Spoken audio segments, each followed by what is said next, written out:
अजीज तलबा, हम पढ़ रहे हैं टेंसिस एक्टिव वॉइस। ये सीरीज़ का टेंसिस सीरीज़ का हमारा दूसरा लेक्चर है। पहले लेक्चर में हमने हर टेंसिस के नाम सिखाए हैं, ठीक है। हर टेंस के नाम आपको याद करवाए हैं। जिन बच्चों को टेंसिस के नाम याद हो चुके हैं वो दूसरा लेक्चर मेरा देख सकते हैं। अगर टेंसिस के नाम याद नहीं है तो पहला लेक्चर आप देखें और टेंसिस के नाम याद करें, फिर आगे आपको इसकी समझ आएगी। तो चलते हैं दूसरे लेक्चर की तरफ। इन टेंसेस में, एक्टिव वॉइस टेंसेस में कौन सा हेल्पिंग वर्ब इस्तेमाल होता है और कौन सी वर्ब की फॉर्म इस्तेमाल होती है। तो ज़रा तवज्जो से मेरी बात को सुनिएगा, देखिएगा, तो इंशाल्लाह आपको 2 मिनट में समझ आ जाएगी। बड़ा आसान तरीका है, बड़ा ही आसान तरीका है। और अगर इसकी आप थोड़ी सी प्रैक्टिस कर लें तो ज़िंदगी में आपको टेंसेस नहीं भूलेंगे। देखें, लोगों को यही नहीं पता चलता कि टेंस में, इसमें किस टेंस में कौन सी वर्ब की फॉर्म इस्तेमाल होती है। तो लिहाजा बहुत ही आसान तरीका है कि देखें, ये हमारा इसे हमने कहा था प्रेजेंट डेफिनेट, इसे हमने कहा था पास्ट इंडेफिनेट, इसे हमने कहा था फ्यूचर इंडेफिनेट टेंस, ठीक है। तो इसमें याद रखने के लिए सिंपल सी बात है कि first tip first form of verb. First tip बोले, फर्स्ट टिप और सेकंड टिप सेकंड फॉर्म, और थर्ड टिप नहीं, third tip first form of verb. Third tip first tip first form of verb, second tip second form of verb, और third tip first form of verb. ये याद रखिएगा, किताब में देख लेना बेशक कि प्रेजेंट डेफिनेट, क्योंकि हमने नाम दिया था present indefinite. Present definite tense में वर्ब की फर्स्ट फॉर्म आती है, पास्ट इंडेफिनेट टेंस में वर्ब की सेकंड फॉर्म आती है, और फ्यूचर इंडेफिनेट टेंस में वर्ब की फर्स्ट फॉर्म आती है। तो लिहाजा present definite tense first form of verb, और past indefinite tense second form of verb, और future indefinite tense first form of verb. बहुत आसान है। बात करते हैं कंटिन्यूस की।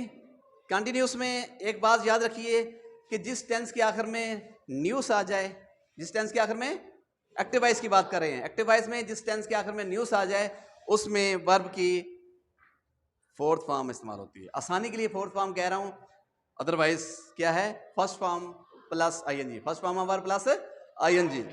आपकी आसानी के लिए इसे याद रख लो कि फोर्थ फॉर्म ऑफ वर्ब, वरना ये फर्स्ट फॉर्म प्लस आईएनजी है, ठीक है। तो ये हमारा दूसरा जो टेंस है कंटिन्यूस, इस सारे कंटिन्यूस में हमारी फोर्थ फॉर्म आएगी, यानी present continuous tense fourth form of verb, past continuous tense fourth form of verb, future continuous tense fourth form of verb. Present continuous tense fourth form of verb, और past continuous tense fourth form of verb, future continuous tense fourth form of verb. Simple सी बात। आगे चले जाएं, हमारी तीसरी उंगली है third finger third form of verb. Third finger third form of verb, बहुत आसान कि present perfect third form of verb, past perfect third form of verb, future perfect third form of verb.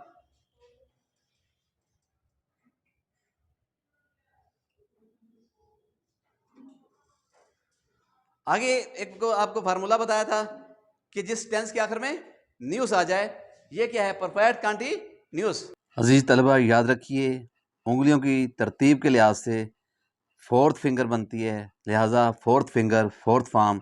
दूसरी निशानी बताई थी आपको, जिस टेंस के आखिर में न्यूस आ जाए तो वर्ब की फोर्थ फॉर्म आएगी। Present perfect continuous tense fourth form of verb, और past perfect continuous tense fourth form of verb, और future perfect continuous tense fourth form of verb. मसला हल हो गया, ठीक है।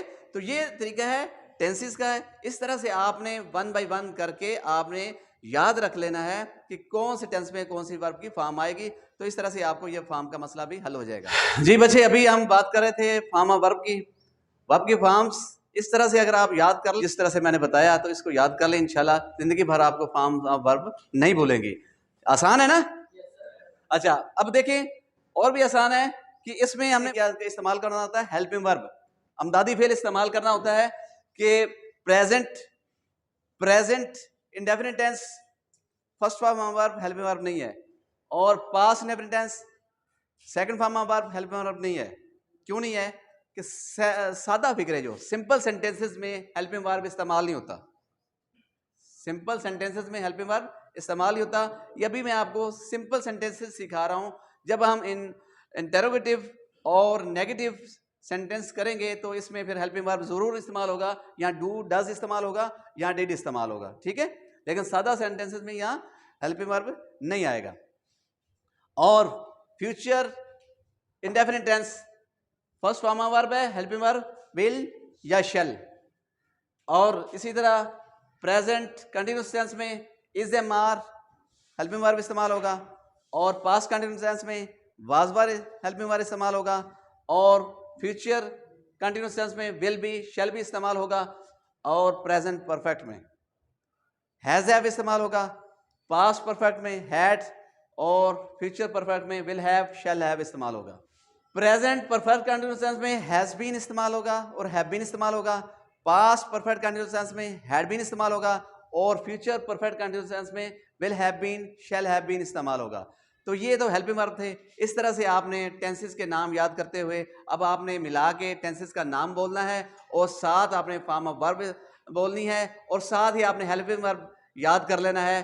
पहले एक एक करके याद कीजिएगा, फिर बाद में इसको मिला लेना है। जैसे present indefinite tense no helping verb first form of verb, past indefinite tense no helping verb second form of verb, ठीक है। Future indefinite tense helping verb आएगा will shall. Present continuous tense में फोर्थ फॉर्म इस्तेमाल होगी और is am are, ठीक है। Past continuous tense में फोर्थ फॉर्म ऑफ वर्ब इस्तेमाल होगी और वाज वर इस्तेमाल होगा, ठीक है। वाज वर हेल्पिंग वर्ब इस्तेमाल होगा। और इसी तरह फ्यूचर कंटिन्यूअस टेंस में फोर्थ फॉर्म वर्ब इस्तेमाल होगी और will be shall be helping verb इस्तेमाल होगा। प्रेजेंट परफेक्ट में हैज हैव इस्तेमाल होगा, third form of verb. Past perfect में हैड इस्तेमाल होगा और थर्ड फॉर्म ऑफ वर्ब इस्तेमाल होगी। और फ्यूचर परफेक्ट में विल हैव शैल हैव इस्तेमाल होगा और इसमें थर्ड फॉर्म ऑफ वर्ब इस्तेमाल होगी। Present perfect continuous tense has been have been helping verb आएगा और फोर्थ फॉर्म ऑफ वर्ब या फर्स्ट फॉर्म प्लस आईएनजी, ठीक है। पास्ट परफेक्ट कंटिन्यूअस टेंस में हैड बीन हेल्पिंग वर्ब आएगा और फोर्थ फॉर्म ऑफ वर्ब इस्तेमाल होगी। फ्यूचर परफेक्ट कंटिन्यूअस टेंस में will have been shall have been helping verb आएगा और फोर्थ फॉर्म ऑफ वर्ब इस्तेमाल होगी। इस तरह से आपने इसको याद कर लेना है। तो ये आपके एक्टिव वॉइस टेंसेस जो हैं वो कंप्लीट हो जाएंगे। उसके बाद जब आप ये अच्छी तरह से तैयार कर लें तो अगला तीसरा लेक्चर जो होगा वो पैसिव वॉइस पे होगा। इंशाल्लाह पैसिव वॉइस सीखेंगे।